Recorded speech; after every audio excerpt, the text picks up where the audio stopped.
Most financial advisors is you're in half an hour, 45 minutes, an hour, and you're out. And maybe you'll see them again next year. So your strategic partners alliances, how are you guys like all relatively vertically integrated, or do you just have like a team that you've built how are you actually structured? We actually have a team of very close strategic partners that we've done our vetting. And for example, on the security side, I can't tell you how many financial advisors I've heard. I've been a fly on the wall. I've been in meetings. I've listened to their philosophies, their ways of doing business. And as you can probably tell, I don't work with people that are in a sales mode. I really don't. Or people that are just out to get the client into whatever product is top of mind, or top of mind for the company for that month or that quarter. And so, like, for example, on the security side, we have a very, very tight niche of individuals that we work with, a small team that has been very thoroughly vetted, that when we put in front of the client will say things such as, and this is real feedback that we're getting, Eunicia, I can't believe how amazing that call was. Like, we've had money in the market, but we never really understood that we have options. Even when it comes to that, right? We actually have options. And the fact that you and the team primarily, because they're talking about the specific strategies, that you were able to go into that level of detail and not feel like we're being sold something, that was huge. Right. Because most financial advisors is you're in half an hour, 45 minutes, an hour, and you're out. And maybe you'll see them again next year. That's not how our strategic partners operate. And then when it comes to other types of strategic partners that are more diverse and in areas that are very highly specialized, even in those cases, generally we have a couple of references that clients can go to. So for example, CPA would be a great example, right? Depending on what the client's trying to achieve, we might say, hey, I would recommend, here are the 2 or 3 different CPAs that we work closely with. Please go ahead and have a conversation with them. We'll let them interview those CPAs to make sure that they feel comfortable. Because It's the same thing, right? We need to make sure that our clients don't feel like they're in a situation where they're just working with someone that's really good, but that they don't resonate with. And so our clients have options. And because they have options, again, there's trust there as well that's built in automatically in the way that we work with them. How do you limit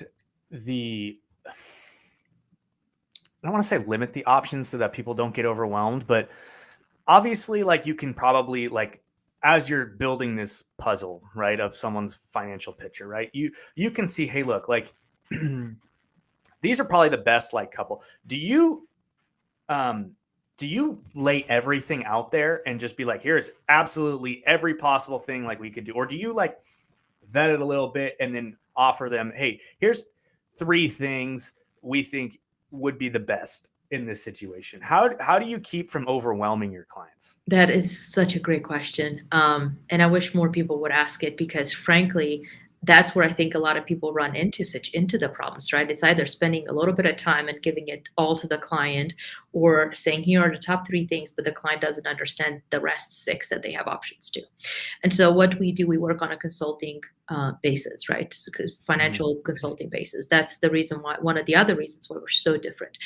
Because when we work with the clients, what we understand from working with hundreds and hundreds of clients is that they will be overwhelmed.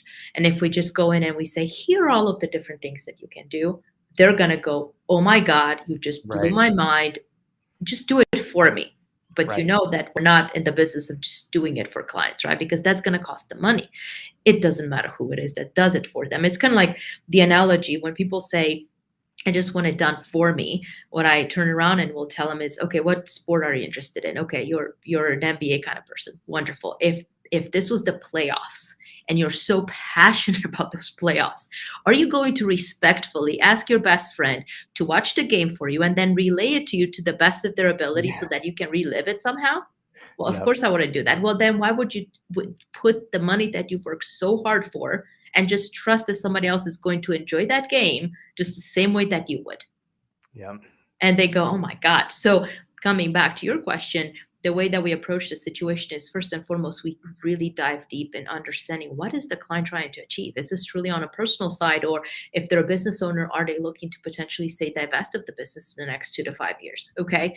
Based on all of that, then we start figuring out, okay, what are the things that really we need to focus on first, because it's a domino effect, right? And then we identify what is the first number one, number two pieces of the domino that need to shift. And only after that do we start saying, okay, now we need to focus on whatever else needs to be done. But we try to truncate it into categories. Are we working on liquidity? Are we working on taxes? Are we working on estate planning? Like what is the specific biggest category that we're working on right now? Then we dovetail into that, and then we sequence everything else. And the shortest amount of time that we work with our clients is 6 months. Typically, we're working with our clients anywhere between 6 months to a year. And most of our clients, especially the business owners, we have agreements where they want us to continue on a retaining basis with them because they see the value. I mean, we're talking about, in many cases, hundreds of thousands of dollars to their bottom line because they didn't know that they have options that perhaps were not discussed with them or shared with them in the past. And so we take a very, very strategic approach to do just that, to not overwhelm our clients and to make sure that they can actually sleep at night. Awesome. So it sounds like you guys, as financial leadership consultants, you are basically taking the reins and saying, okay, here's, from what you've told us, here's the best ways to go about this, and breaking it down into each individual category, and then saying, okay, based upon your goals and what we're focusing on in this particular thing, here's the options. And you're not even talking about the rest of the stuff, right? That we're getting really narrowed in and focused on that. And then once they've kind of done that, then you build onto the next plan. Is that kind of how it would work?